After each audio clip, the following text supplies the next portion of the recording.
rapidité, agilité et comptabilité. Voilà les qualités que vous devrez travailler si vous voulez gagner dans Zynga.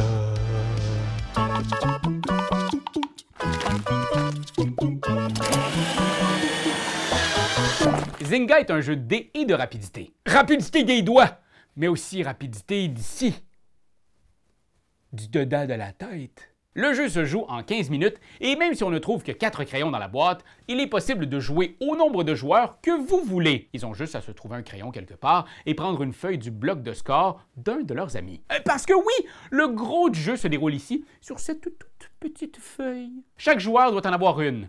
Alors, celui ou celle qui parvient à cocher en premier une ligne complète de 5 chiffres crie « Zynga » et gagne la partie. Là, vous vous disiez sûrement « Comment est-ce qu'on joue à ce jeu-là? » Ben, m'en va vous t'expliquer ça, moi. Explication. Nommez un premier joueur. Toi! Ce premier joueur est nommé joueur actif. Bonjour, monsieur actif. Tous les autres sont les joueurs passifs. Autour du monsieur actif, on va lancer tous les dés et c'est parti! Tous en même temps, on va scruter les résultats pour essayer de trouver une combinaison chiffre-couleur qui se retrouve sur notre feuille de score. Attention cependant! 1 minute!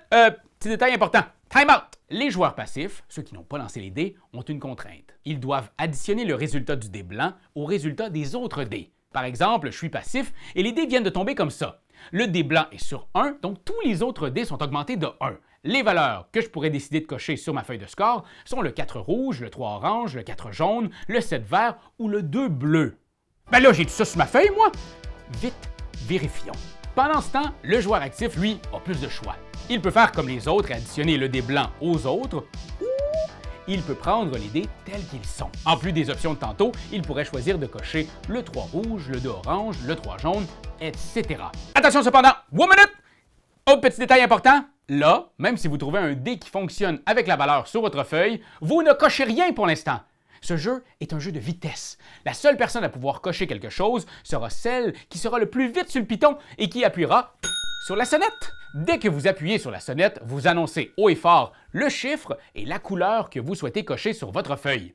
Si cette valeur se trouve réellement sur votre feuille et si vous étiez en mesure de l'obtenir grâce au dé, vous méritez de cocher ce chiffre sur votre feuille. On passe ensuite les dés au prochain joueur dans l'ordre du tour qui devient le joueur actif. D'autres petits détails importants ici. Si vous deviez cocher une case que vous avez déjà cochée auparavant, vous gagnez un bonus.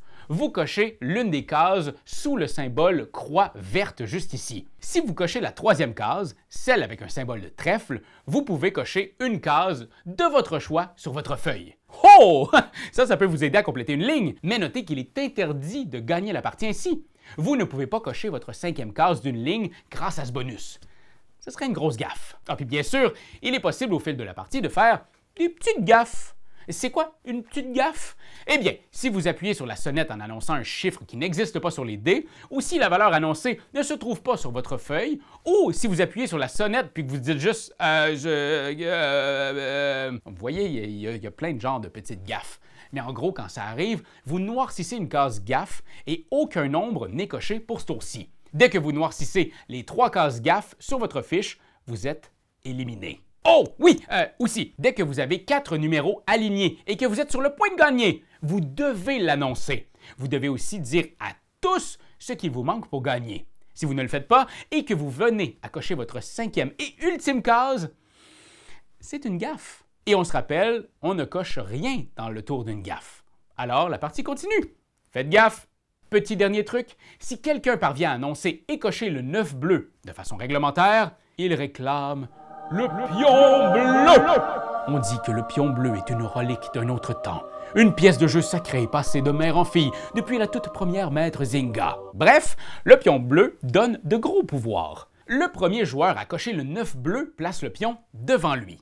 La personne en possession du pion a 2 options. Premièrement, quand une personne sonne la cloche et annonce un nombre, vous pouvez lui donner le pion pour annuler son tour.